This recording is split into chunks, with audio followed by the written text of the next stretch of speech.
Well, as an historian, I have to say that the United States doesn't have that great a record when it comes to reliability. If you think back to some of the reversals of policy we've seen in recent years, think of the way in which the Obama administration really pulled out of Iraq with almost no ceremony, abandoning people who had supported the U.S. effort there. So it wouldn't be the first time in history that the U.S. changes tack when the presidency changes. I think Europeans will be overjoyed to be dealing with Joe Biden. They'll celebrate the fact that the US is back on board with the Paris Agreement. And I think there'll be a general sigh of relief around all the international institutions, not just the World Health Organization, but also the World Trade Organization. But in other parts of the world, I think people will be a little bit more cautious. In the Middle East, I think most Arab states have been very pleased with the way the Trump presidency has handled the region, and they won't want to return to the Obama era when the bet was on a deal with Iran. China's watching pretty warily, I would have thought, because there's no guarantee that Joe Biden is going to come in and junk everything that Trump did on the trade war, and especially not on the tech war. So I think this is the kind of usual pattern. Europeans always prefer Democrats in the White House to Republicans. I can remember this all the way back to the time of Ronald Reagan. The Europeans always kind of hate Republican presidents by and large. But in the end, the kind of continuities of policy are the thing that strike me the most. I mean, in the end, we'll have a similar kind of debate about the US commitment to NATO relative to the European commitment. Remember, people thought 4 years ago that Trump was going to walk out of NATO, and he didn't do that. In fact, in some ways, the US commitment to NATO was somewhat reinforced during the Trump years. So my view is let's not exaggerate just how radically policy is going to change, and let's not pretend that the United States is always completely consistent in its foreign policy. There's never really been a time when that could be said.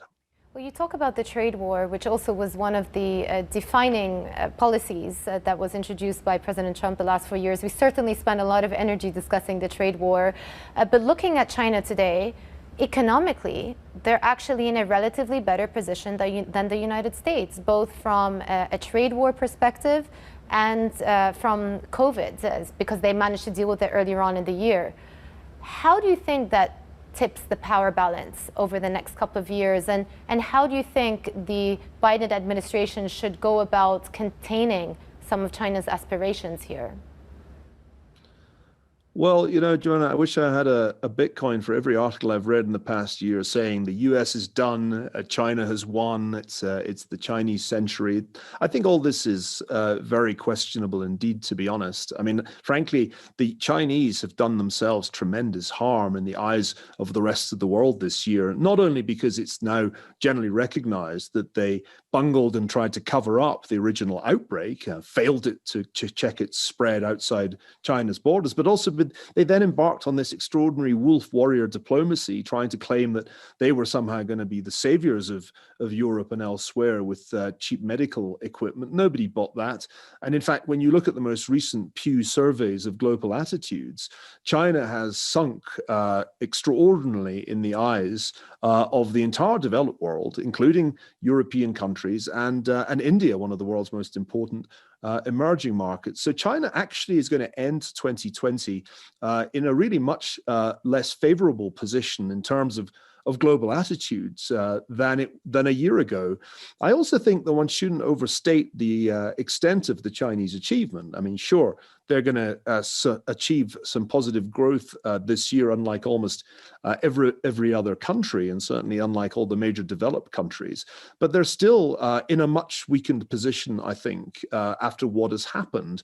And I'm skeptical, frankly, that the increasingly centralized authority of Xi Jinping and the reassertion of the power of the Communist Party in almost every walk of life necessarily points the way forward for a China that still has a huge task on its hands, finding employment for that very large number of people who graduate each year from Chinese colleges.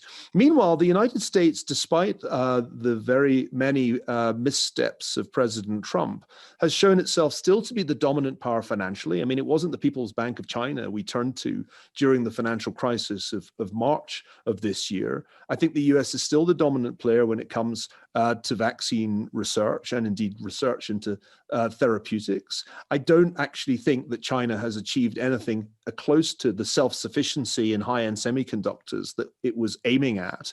And in fact, I think this is a major Achilles heel for China. And in other areas too, it seems to me the US is clearly in front, whether it's artificial intelligence or quantum computing. So I think there's a tendency in the Western media to exaggerate China's successes and strength and underestimate the resilience of the United States. I mean, what we're seeing, in my view, is a kind of classic example of how the US repairs itself. And there is a kind of self-repair process underway, which is inherent in the way a democracy that is relatively decentralized will work.